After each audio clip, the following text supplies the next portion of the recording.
Iniciamos grabación y ahora voy a ir Muy bien, listo. Bueno, buenas tardes a todos. Creo que ya hay una gran cantidad de personas que están conectadas. Antes que nada, voy a dar algunas indicaciones iniciales de cómo normalmente se llevan a cabo los cursos virtuales, o este curso virtual específicamente, el de análisis de costes de ciclo de vida. Y bueno, explicar un poco al inicio lo que es el material que ustedes deben haber descargado, un poco la información sobre los videos, y luego, comenzaremos ya a hablar un poco sobre los aspectos técnicos del curso. Bueno, este es un curso inicialmente que se ha preparado in-house para la organización donde ustedes están, que es mi bus. Básicamente se han dividido en dos grupos. La temática tiene que ver con el área de técnicas de análisis de coste de ciclo de vida. Normalmente el periodo en el cual se desarrolla el curso virtual son 5 semanas. Normalmente se incluyen 3 clases de este tipo presenciales de forma virtual. Bueno, las personas que no pueden asistir, hubieron varias personas que se comunicaron. De todas formas, las clases quedan grabadas en un link en este mismo grupo de Skype. Yo creo que hay una persona por allí que tiene abierto su micrófono. Por favor, le pediría que cierren sus micrófonos. Y bueno, cualquier duda que vayan teniendo, pues ustedes utilizan el chat y yo les voy respondiendo sus inquietudes. Las fechas inicialmente que tenemos planificadas es entre el 20 de agosto y el 10 de septiembre. Básicamente ustedes debieron haber recibido un email hace una semana atrás, donde justamente es parte de esta información que estoy mostrando a continuación. Allí tenían el link en el que ustedes se han conectado. Bueno, la propuesta de las clases, ahorita la que estamos comenzando, el grupo 1, el día de hoy, la próxima semana será el viernes, el 30 de agosto, y luego el 9 de septiembre será la tercera clase. Bueno, aquí estoy simplemente colocando las personas que teóricamente conforman este primer grupo. Y ya hablando un poco ahora sobre lo que es parte de las asignaciones y lo que ustedes tienen que entregar al finalizar. Hay 3 asignaciones que les explicaremos con mucho más detalle un poco más adelante. Hay un examen virtual en el que se les pasará un link bastante sencillo para que ustedes entren y desarrollen el examen virtual. Y básicamente las asignaciones que van a entregar tienen un 70% del valor de la calificación final, más el peso del examen, que tiene un 30%.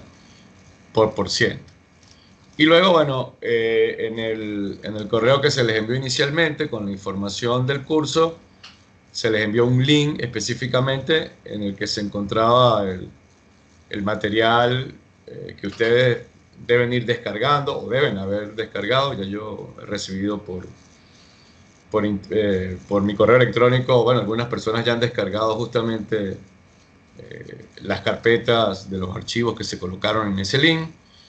El material está conformado inicialmente por una presentación guía, que es la que vamos a tomar ahorita como referencia cuando iniciemos a hablar un poco sobre el contenido teórico. Tenían otro PDF que es el de asignaciones, que se explican las 3 asignaciones del curso. Y luego, bueno, hay tres artículos técnicos que ya están relacionados con el contenido teórico del proceso de análisis coste de ciclo de vida. Un archivo que se llama análisis coste de ciclo de vida, módulo 7. Otro que era fiabilidad ciclo de vida, C/P Viveros. Y un capítulo que publicamos hace tiempo en un libro en inglés que tiene que ver sobre análisis de coste del ciclo de vida. Luego hay un par de herramientas en Excel. Una herramienta que se llama LSC1 Curso, que es una herramienta de análisis, justamente de análisis de costo, que la idea es que, por supuesto, esa herramienta ustedes luego la utilicen para el desarrollo de los ejercicios que se van a plantear de las 3 asignaciones. Y luego otro formatito en Excel, que es un macro que te permite hacer algunos cálculos básicos de confiabilidad, que luego se utilizará para un modelo que se llama el de William Scott, que es un método de ciclo de vida que utiliza un modelo llamado el de Weibull, de análisis de falla, para proyectar la frecuencia de fallas y luego hacer un cálculo económico. Luego también, como información de soporte adicional, pues allí les había colocado, hay 3 normas, que es una norma ISO que tiene que ver con la parte de ciclo de vida, que es la 15663, es simplemente una norma de referencia. Y luego, bueno, pues también les coloqué, en YouTube tenemos un canal específicamente de videos de confiabilidad, pero estos son específicamente los que corresponden al área del curso de ciclo de vida. Allí, para este curso en particular, tienen 5 videos. El video 1, que es el de la introducción. Claro, todos estos videos siguen la presentación guía del curso. Luego tienen un video 2 en el que se explica justamente el primer modelo básico de análisis y coste de ciclo de vida desarrollado por el autor, un profesor llamado Woodward. Luego tenemos un video 3 que es también el modelo de ciclo de vida, pero utilizando técnicas estadísticas, que ese es el desarrollado por William Scott. Y luego el video 4 y 5 son justamente los videos de explicación de las hojas en Excel que se van a utilizar para desarrollar los ejercicios. El video 4 es en el que se explica la hoja llamada LSCA1, que es un Excel para el cálculo de ciclo de vida. Y la hoja 5, que es la ELICE versión 2005, que es un softwarecito de análisis de confiabilidad. Bueno, la idea ahora es que, desde el punto de vista de cómo se ven los videos, pues la recomendación, por supuesto, es que los vayan viendo en ese orden. El video 1, el video 2, el video 3, el video 4 y 5. Y bueno, normalmente lo que se hace, por eso las clases presenciales virtuales de este tipo se hacen espaciadas en el tiempo, con la intención de darle primero la opción a los participantes de que justamente vean los videos y vayan leyendo el material teórico para que justamente traigan sus inquietudes a estas clases virtuales, porque en estas clases virtuales normalmente lo que se hacen es que se dan algunos tips sobre los puntos más importantes y bueno, y se tratan de aclarar algunas dudas que ustedes tengan con respecto, bueno, a estos 5 videos y al material que les entregó. Normalmente estas clases presenciales duran entre 35 y 45 minutos, máximo 50 minutos, y como les comenté, en este mismo sitio en Sky, cuando finalicemos la clase, el video queda grabado por 30 días. Luego ustedes tienen la posibilidad, bueno, ingresando siempre a Sky, lo pueden volver a ver, pero también, si ustedes quieren, este video lo pueden descargar. Ya después que finalice, pues a los 5 minutos de finalizar la clase, queda un link. Ustedes, bueno, lo pueden descargar y guardarlo como un video en su computador. Y luego los videos en YouTube, pues ustedes tienen los links y ustedes pues siempre pueden ingresar a ellos para ver los 5 videos del curso. Adicionalmente, bueno, cualquier duda adicional fuera de estas clases virtuales que ustedes tengan, pues tienen también las referencias del correo electrónico, el parrac37 @gmail.com, y por ahí también pueden enviar sus inquietudes con respecto a dudas que tengan sobre la temática que vamos a tratar durante este curso virtual. Entonces, bueno, esto es un poco la presentación o la introducción general del curso. Bueno, también aprovechamos el curso en esta parte de inicio. Pues el ente certificador de este curso virtual es una asociación que se llama INGEMAM, Ella es una asociación que está adscrita a la Universidad de Sevilla, específicamente a la Escuela de Ingenieros Industriales, escuela en la que yo soy profesor invitado y pertenezco a un grupo de investigación en la cual, bueno, hice el doctorado hace un par de años allá y justamente mi tema de tesis estuvo relacionado con esta parte de coste de ciclo de vida. Aquí lo que hemos hecho es sacar como los modelos más sencillos para convertirlos justamente en un curso virtual. El objetivo final es que ustedes, bueno, salgan con una idea práctica de cómo se pueden aplicar estas metodologías, sobre todo en los procesos de selección de equipos, evaluación de tecnología, comparaciones entre distintos escenarios, que si tienes un equipo contra otro, un equipo nuevo contra uno viejo, porque estas metodologías se pueden adaptar para ese tipo de toma de decisiones. Entonces, eso es un poco en términos generales lo que se espera que ustedes alcancen al final del curso virtual. Bueno, justamente entonces a continuación, si hay alguna, bueno, voy a pasar acá a la parte del chat, si hay alguna duda hasta los momentos, si tienen alguna inquietud específica, bueno, antes de ahora arrancar ya con parte del contenido teórico, pues, como les comentaba, pues pueden en el chat, en cualquier momento ustedes pueden intervenir y colocar su inquietud, cualquier pregunta que ustedes tengan. Ok, bueno. A continuación voy a moverme ahora, bueno, perdón, antes de moverme hacia lo que es la presentación guía, pues simplemente les recuerdo, sobre todo hay tres, desde el punto de vista teórico, del contenido teórico del curso, hay tres archivos que son o un archivo que es el archivo fundamental inicialmente. Primero, la presentación guía, la que se llama la curso 5, análisis de coste de ciclo de vida, que es la que estoy marcando a continuación. Digamos, esta es la base teórica del curso desde el punto de vista de la presentación en PowerPoint. Y luego, el otro archivo que es importante, bueno, son estos dos, los que aparecen como el 1.3.1 y el 1.3.2, porque digamos que en estos dos archivos ya se presenta el contenido teórico específico de los modelos que vamos a discutir a continuación. Son como los tres artículos fundamentales que son la base de los modelos que vamos a ver a continuación.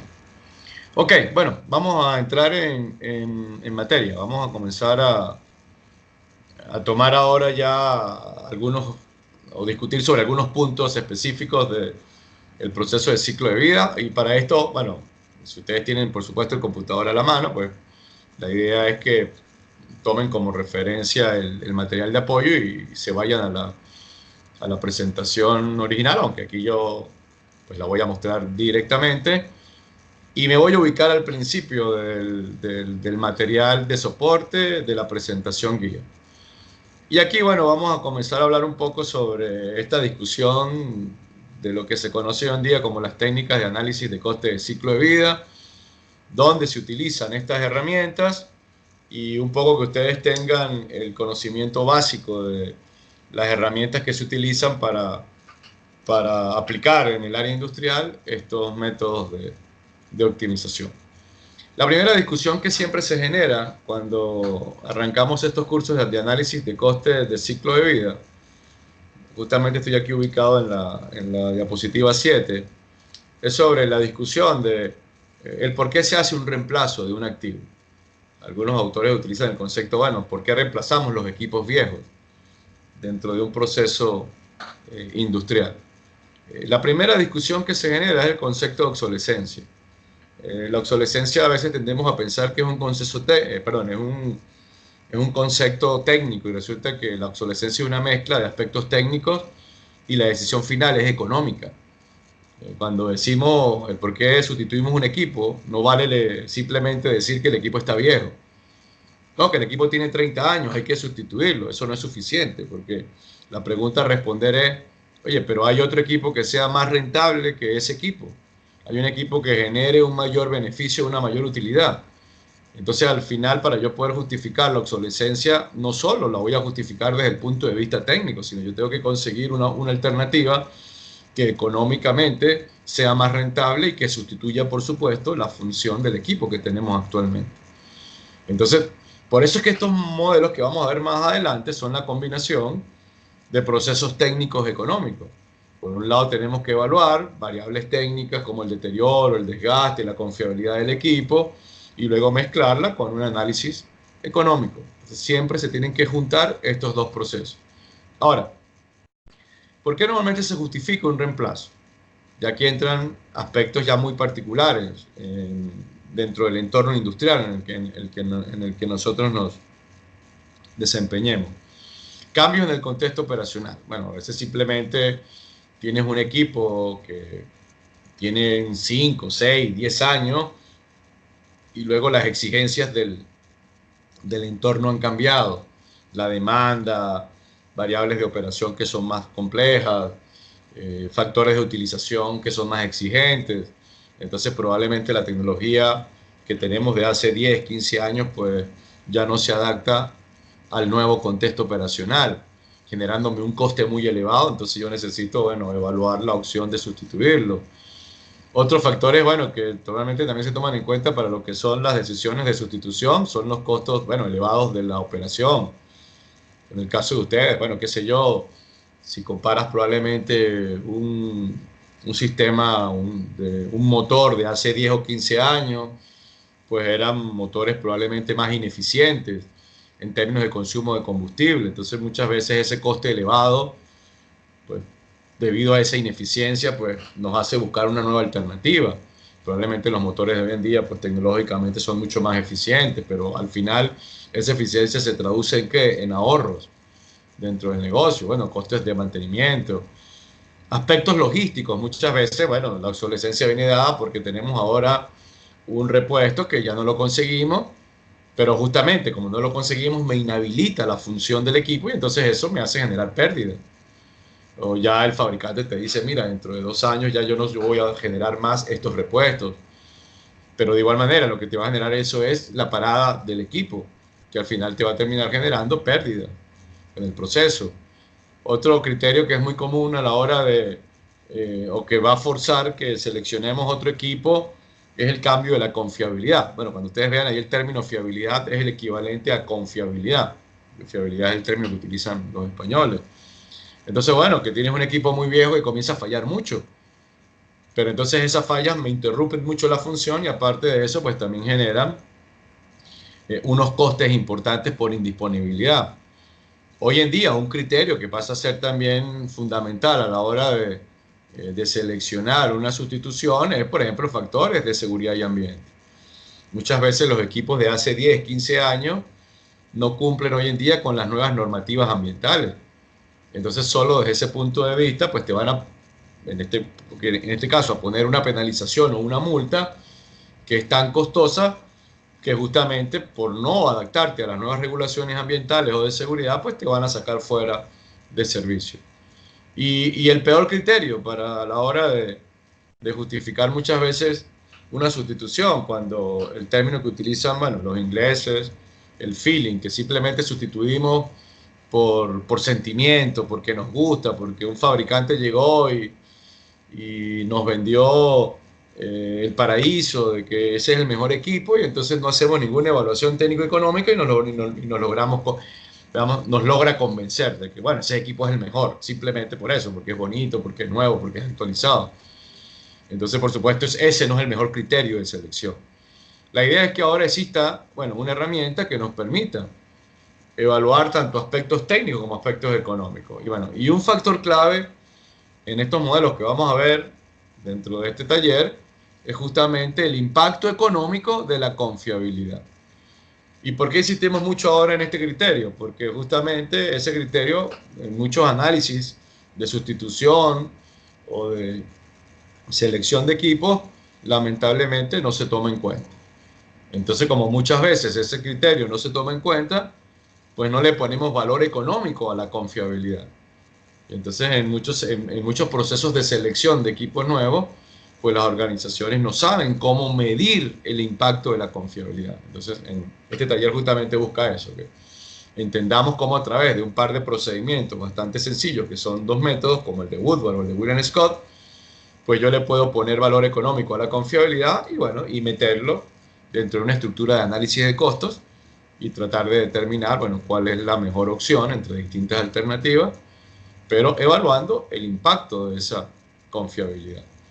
Algunos criterios importantes a tener en cuenta cuando vamos a definir el tiempo de reemplazar. Bueno, vienen discusiones, normalmente aquí esto se divide como en dos partes. En el lado izquierdo de la pantalla entran normalmente los criterios que tienen que ver con el dueño del activo, el que invierte, el dueño del capital, el dueño de la empresa o la junta directiva quiere, por supuesto, invertir lo menos posible, quiere que sus costos de operación sean los más bajos posibles y a la parte quiere que el equipo dure, bueno, ciclos muy largos.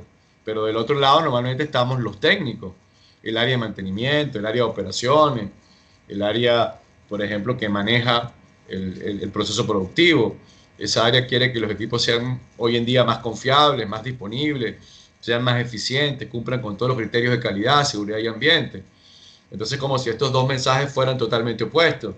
El dueño del activo me quiere dar muy poco dinero, pero con esa poca cantidad de dinero, el que va a operar el equipo o el que lo va a utilizar quiere que se le compre el equipo más confiable. Y eso, bueno, eso no es tan fácil. No, que con $100 quiero que compres, por ejemplo, un Ferrari. Eso no lo vamos a poder hacer, porque resulta que cuando compras un Ferrari, por citar un ejemplo, usted no está comprando el caballito rampante, el color rojo, el olor a cuero, el motor, el ruido del motor, no, usted está comprando lo que hay detrás de ese proceso de fabricación, un auto que te puede generar 1 millón de kilómetros. Entonces, claro, llevar ese auto a que dure 1 millón de kilómetros, eso se logra, bueno, con factores de diseño, calidad, aspectos de los materiales que se utilizan, y todo eso tiene un costo, y un costo que va a ser alto. Ahora, la pregunta correcta a responder en estos procesos no es si lo que yo necesito es el auto de más confiabilidad, ¿no? Yo tengo que, la pregunta correcta a responder es cuál es el auto o cuál es el sistema que me ayuda a maximizar la rentabilidad del activo. Y entonces, cuando se hace esa pregunta, bueno, ahí la respuesta no es el Ferrari, digamos, va a depender del objetivo del proceso productivo. Bueno, si nuestro proceso productivo, el objetivo es maximizar la confiabilidad, por ejemplo, en la Fórmula 1, bueno, probablemente ahí el Ferrari sí sea el que va a cumplir ese objetivo para ese alto nivel de confiabilidad, pero si lo vamos a utilizar es para que me mueva de la casa al trabajo, bueno, esa tecnología llamada Ferrari la voy a subutilizar, porque hay un Kia, un Fiat, un Hyundai, un Toyotita, un Nissan puede cumplir esa misma función a un coste más bajo y con un nivel de exigencia menor. Entonces, por eso es que ahí no hay una respuesta única. Uno tiene que adaptar la tecnología, el nivel de confiabilidad, la mantenibilidad para las exigencias del proceso productivo. Y eso es lo que hacen estas metodologías. Estas metodologías me permiten justamente seleccionar el equipo óptimo que me minimice el coste total y que se adapte al contexto operacional. Y bueno, entran discusiones como áreas de incertidumbre cuando utilizamos estas metodologías. Bueno, primero que para seleccionar equipos no hay un único equipo, lo más seguro es que vamos a conseguir distintas opciones. Los costes totales no son uno solo, hay diversos tipos de costos, unos más complejos que otros, inexactitudes en las estimaciones, aspectos de la economía, cambio de la inflación, cambios en la ingeniería. Eso aquí donde a veces se complica es en esta etapa. Muchas veces una cosa es lo que diseñamos y otra cosa es lo que terminamos instalando. Cambios en las exigencias de producción. De repente compras un equipo para un factor de utilización, ¿no? Que yo espero utilizar ese equipo solo 12 horas al día y de la noche a la mañana te exigen que lo pongas a utilizar 24 horas al día. Entonces todo lo que estimamos en términos de costos de operación, eso va a cambiar. Muchas veces, bueno, factores como los insumos, en el caso de ustedes, por ejemplo, en la flota de transporte urbano, factores como el combustible, por ejemplo. Bueno, que compras un combustible contaminado o que viene sucio y lamentablemente no puedas minimizar esa variable. Entonces, bueno, eso va a haber un deterioro que va a incrementar en los problemas de combustión, por ejemplo. o factores como el contexto operacional, que tienes rutas donde tienes vías de comunicación que no están en buen estado. Entonces van a haber patrones de fallos más agresivos que te incrementan los gastos del mantenimiento correctivo. Y luego, bueno, por el propio uso, procesos de deterioro, daño, corrosión, erosión, que sobre todo esos son los más complicados, porque en la evaluación del ciclo de vida, la idea es que nosotros proyectemos cómo va a fallar el equipo, por ejemplo, en los próximos 20 años, en los próximos 10 años, en los próximos 5 años. Y el mejor momento para hacer todo esto, ¿cuándo es? Antes de comprar el equipo. Y luego, bueno, traducir esa confiabilidad o esa proyección de confiabilidad en valor económico. Entonces son, bueno, factores que hay que tener en cuenta a la hora de utilizar todas estas herramientas para calcular los costes por falla. Aparece, bueno, un ejemplo gráfico del iceberg. En la superficie del iceberg tenemos lo que son los costos que son evidentes, costos que son supuestamente muy fáciles de calcular, como la adquisición, por ejemplo, algunos costos de operación, pero si ustedes siguen bajando hasta debajo, en la parte más profunda del iceberg, aparecen lo que estos autores llamaron los costos, por ejemplo, de la baja confiabilidad o de la fiabilidad, que esos no son tan sencillos, porque es proyectar costos a futuro, que me permitan establecer cómo va a fallar ese equipo, por ejemplo, en los próximos, vuelvo a repetir, en los próximos 10 o 15 años. Y aquí, bueno, hay un par de autores que nosotros referenciamos. Hay un autor que se llama Woodhouse, que tiene un libro que se llama Manejando el Riesgo Industrial, que habla del método de ciclo de vida, y bueno, es lo que propone como concepto. Es un proceso sistemático de evaluación técnico-económica que involucra análisis de costos, pero a la vez involucra análisis de factores como la confiabilidad y la mantenibilidad. Y todo esto luego se traduce en dinero. Antes de discutir, sobre todo aquí hacemos un pequeño repaso, bueno, sobre todo esta parte, ustedes lo deben haber visualizado en el primer video, algunos tips importantes sobre algunas características que se tienen que tener en cuenta cuando se aplican estos dos modelos. Primero, lo que tiene que ver con los tipos de costos, algo de las tasas de descuento, porque al final estos son análisis económicos. Y luego, bueno, lo que se conoce como el ciclo de vida y algunos conceptos genéricos sobre la parte de manejo de costos. Aquí también es importante hacer una pequeña reflexión, porque muchas veces en mantenimiento no nos interesamos un poco por el análisis de costos, sino simplemente nos limitamos a evaluar aspectos técnicos, pero luego no sabemos traducir esos aspectos técnicos en valor económico. Para entender primero el uso de estas metodologías, bueno, lo primero tenemos que entender es que las metodologías de análisis de coste de ciclo de vida es un análisis económico de proyectos. Y aquí aparecen los dos grandes tipos de costos que se manejan en estas metodologías. Por un lado aparecen lo que se llaman los CAPEX, que son los costos de capital, y luego por otro lado aparecen los OPEX, que ya son los costos de operación. En los CAPEX normalmente, bueno, lo que aparece es el costo de inversión del equipo, que en el caso de ustedes, por ejemplo, que son compradores de equipos, bueno, compradores de una flota de camiones, de autobuses, por ejemplo, que tiene distintas marcas, que si Renault, que si Iveco, cualquiera de ellas, para ustedes el CAPEX normalmente es un coste total que le entrega, bueno, el fabricante del camión que le está vendiendo la flota. Normalmente el CAPEX no es tan complicado, porque esa es una suma global. ¿Dónde se complica todo esto? En el OPEX.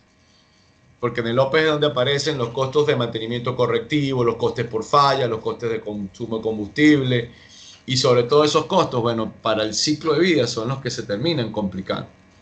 Y ahí es donde entonces tenemos que poner a alguien a que los evalúe, que los proyecte en el tiempo. Y sobre todo lo más complejo de esto es cómo proyectar la confiabilidad. Vuelvo a insistir, bueno, imagínense ustedes un autobús que están comprando el día de hoy para una proyección de los próximos 4 o 5 años. Entonces, antes de comprar ese autobús o ese coche, bueno, yo tengo que proyectar cómo van a ser las fallas durante los próximos 5 años y a esas fallas ponerle dinero. Eso es lo que normalmente se complica y eso es lo que estos autores han llamado el costo de la baja confiabilidad, que es lo que se termina haciendo mucho más complejo a la hora de hacer este tipo de evaluación. ¿Qué factores ahora tenemos que tener en cuenta cuando vamos a utilizar estos modelos de análisis coste de ciclo de vida? Primero aparece la tasa de interés. Yo les comentaba, este análisis es un análisis técnico-económico, pero dentro del modelo lo que se entrega al final como resultado es un valor económico. Como es un proyecto, normalmente se comparan varios equipos, varias tecnologías, pues yo necesito entender, bueno, cuál es la tasa de interés. Esto es muy similar la tasa de interés bancaria, con la única diferencia de como esto es un proyecto industrial, pues estas tasas normalmente son mucho más altas. El dueño del activo, el que está invirtiendo en un proceso industrial, pues arriesga su dinero no para ganar 1%, para ganar 2%, sino las tasas normalmente son de 8, 9%, 10%. Entonces esto es lo que yo espero ganar desde el punto de vista de interés dentro del proyecto. Para los ejemplos que nosotros vamos a utilizar, normalmente ese valor es del 10%. Claro, eso es una tasa normalmente promedio para manejos de proyectos en dólares. Ahora, esto es una información que se lo debe dar el área de finanzas. Mantenimiento no tiene que hacer ningún cálculo aquí, simplemente recibirlo como un dato que nos va a dar el área de finanzas. Pero para nuestros ejemplos vamos a utilizar siempre como tasa de interés un 10%.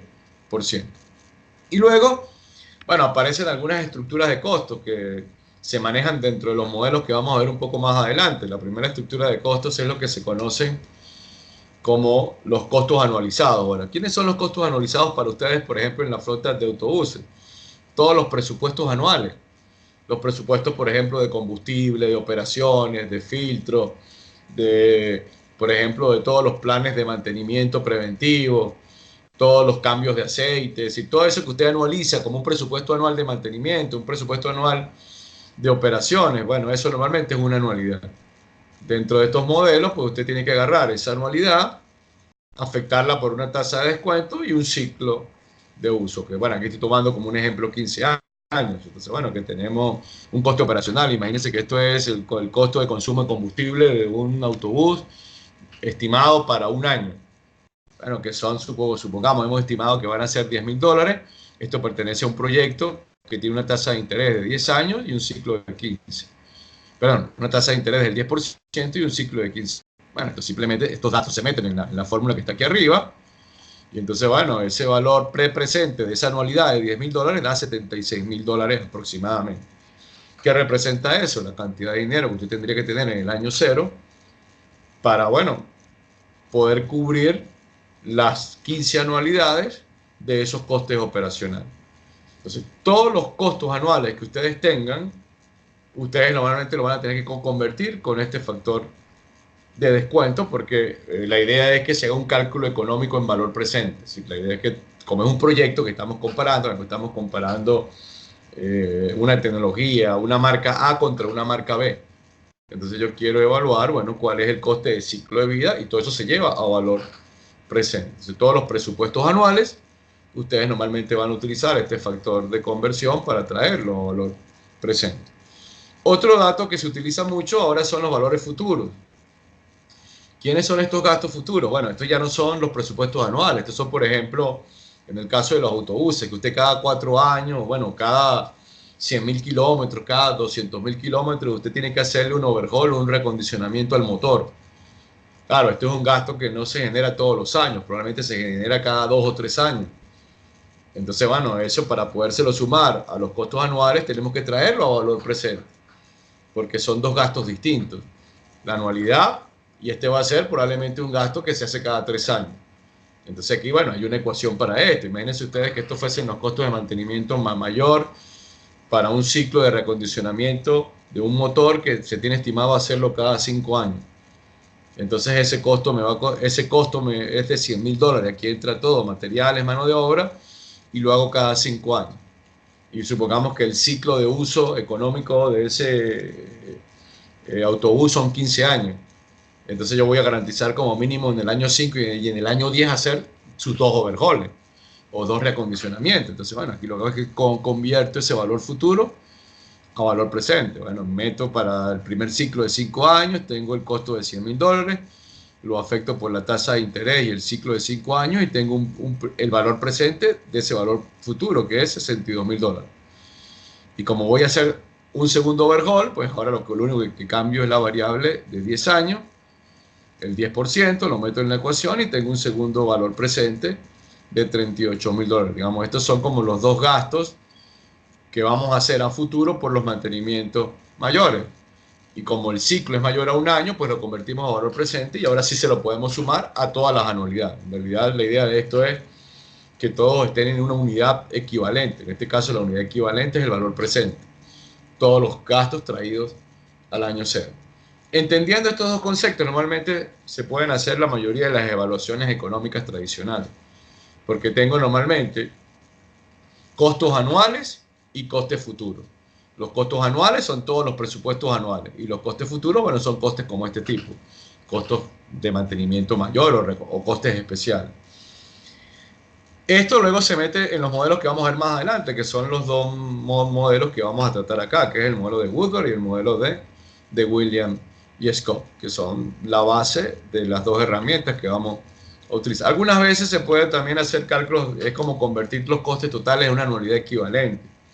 Esto es como que tú agarres ya los costes totales del proyecto de 15 años, supongamos que estamos estimando un ciclo de vida del autobús de 15 años a nivel económico, como horizonte económico, y ahora yo voy a traer todos los costos de ese proyecto a una anualidad equivalente. Entonces ahí simplemente es agarrar todos los costos en valor presente y convertirlos a una anualidad equivalente.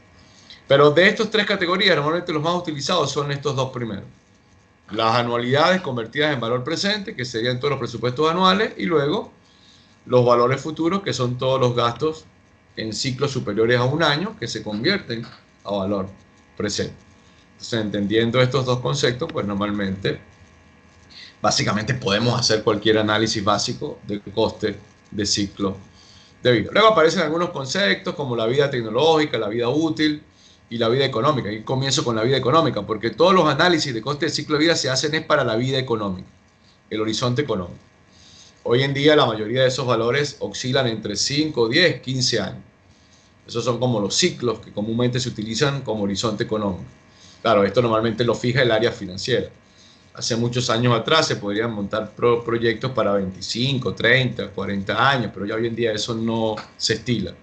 El ciclo económico normalmente tiende a ser más corto, porque la idea también de los fabricantes de equipos es que tratan de que tú compres equipos o renueves la flota de forma mucho más rápida. Claro, tú haces tu evaluación para 15 años, por ejemplo, pero la vida útil puede ser un poquito más larga. Bueno, que proyectaste para 15 años, se depreció el equipo en 15 años, pero de repente tú lo utilizaste un par de años más. Entonces, sobre todo desde el punto de vista de componentes mecánicos, normalmente la vida útil tiende a ser un poquito más grande que la vida económica. Y aparece un tercer concepto que es la vida tecnológica, que tiene que ver con la obsolescencia tecnológica. Este sobre todo tiene mucho que ver con la parte de instrumentación, la parte de control. Entonces, en ese escenario, normalmente la vida tecnológica tiende a ser muy corta. Hoy en día se habla de 3, 4 años. Esto tiene que ver mucho con los instrumentos, los PLC, la parte de automatización. Y se creó este concepto justamente por eso.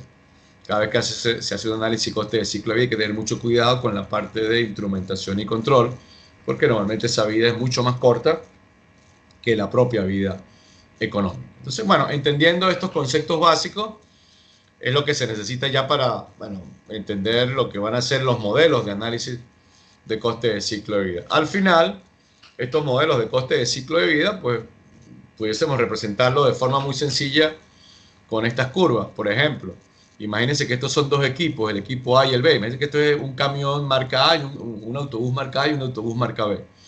El autobús marca A es de baja confiabilidad con respecto al B. 4 fallas contra una falla. En el eje vertical tenemos, por ejemplo, los costos, miles de dólares o millones de dólares. Y en el eje horizontal tenemos el tiempo. Entonces, bueno, ¿qué es lo que normalmente se calcula? El área bajo la curva. Ese es el coste total de ciclo de vida. Y lo que buscamos es un mínimo. Es decir, yo quiero que los costes totales sean lo más bajos posible. Ahora, ¿qué va a ocurrir? Cuando comparamos un equipo, por ejemplo, de alta confiabilidad como el B contra un equipo como el A, que es de baja confiabilidad, si nos ubicamos en los primeros años, en el año cero, normalmente los equipos como el A, que son los de peor confiabilidad, parecen ser los mejores, porque son los equipos que tienen el menor coste de inversión inicial, pero normalmente ellos son los que van a tener un menor coste, perdón, un mayor coste operacional, porque la factura de ellos vienen con el uso, es decir, el equipo A al principio parece muy atractivo, pero luego sus costes operacionales van a aumentar. ¿Por qué? Bueno, por la cantidad de fallas que me generan indisponibilidad. Equipos como el B, que son los muy confiables, al principio no parecen ser muy buenos, porque son teóricamente más costosos, pero luego a lo largo del ciclo de vida sus costes operacionales se minimizan porque se generan menos fallas. Ahora, la idea de esto no es compararlos en el año cero, porque si lo comparamos en el año cero, normalmente siempre va a ganar un equipo de baja confiabilidad, porque son los menos costosos como inversión inicial. La idea aquí es comparar para el ciclo completo, 15, 20 años. ¿Y qué es lo que se busca? un coste mínimo, pero un coste mínimo a lo largo del ciclo de vida.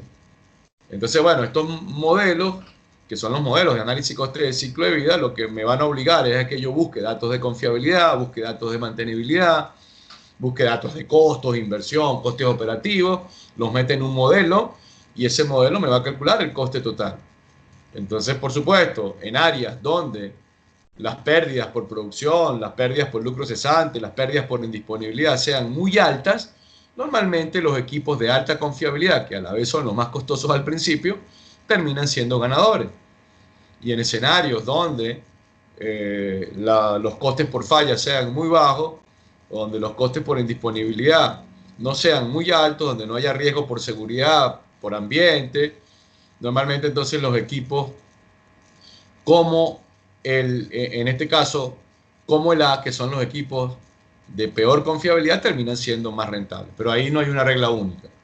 No, que siempre es mejor comprar el equipo más barato, de menor confiabilidad, siempre es mejor comprar el equipo de más alta confiabilidad. No, eso hay que calcularlo. Y eso es lo que justamente proponen los métodos de análisis de coste de ciclo de vida. Entonces, bueno, esto es básicamente algunos conceptos introductorios. Justamente en esta primera clase, pues se dan estos conceptos introductorios.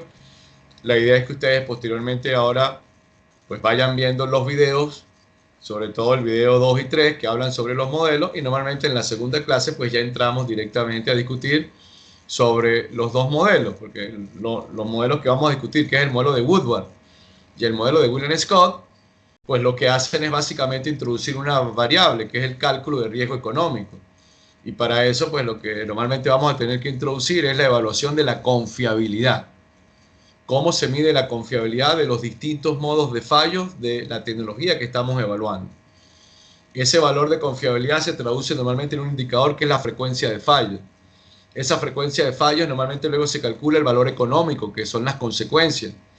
Y de ahí normalmente se calcula lo que es el presupuesto anual de los costes por fallas. Y eso luego se mezcla con los otros costos del diseño, los costos de la instalación, los costos de la operación, y se hace el coste total afectado por el coste de confiabilidad. Y luego, bueno, lo que se busca es un mínimo. Entonces, eso es lo que adicionan los modelos, en este caso, bueno, el modelo de Woodward y el modelo de William Scott. Que vuelvo a repetir, son los modelos que se van a discutir en este taller. Entonces, bueno, justamente para la próxima clase hablaremos ya en detalle sobre el modelo de Woodward y el modelo de William Scott. Entonces, la idea es que ustedes para esa próxima clase pues vean esos videos 2 y 3, traigan las dudas y entonces allí se discutirá un poco sobre esos dos procesos. Bueno, normalmente aquí si hay alguna duda específica con respecto a esta introducción que hemos tratado de ver. Acuérdense que aquí, bueno, yo en esta primera parte he tratado de resumir un poco lo que es el video 1,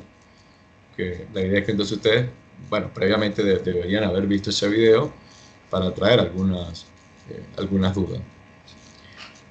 Muy bien, bueno, ¿alguna inquietud que tengan con respecto a los temas que hemos tratado hasta ahora? Como les comento, bueno, después que finalicemos en un momento esta clase, pues a los 5 minutos ustedes pueden volver a entrar a este mismo link y pueden descargar el video completo. Si no, bueno, también acuérdense que luego por el correo electrónico pues pueden generar también enviar algún correo. Sí, bueno, cuando se habla aquí de lucro cesante, en el modelo de análisis de coste ya de ciclo de vida, se calcula lo que se llama el coste por falla. Normalmente, bueno, el lucro cesante se asocia, por ejemplo, a lo que es el costo de oportunidad por la indisponibilidad. Bueno, imagínense ustedes que tengan un autobús que de repente ocurre una falla, y al ocurrir esa falla, por ejemplo, él deja de transportar durante el transcurso del día, pues lo inhabilitas y entonces deja de transportar 1000 pasajeros, y esos 1000 pasajeros te hubiesen generado una utilidad de $10.000. Entonces esos $10.000 ya tú no los vas a recibir.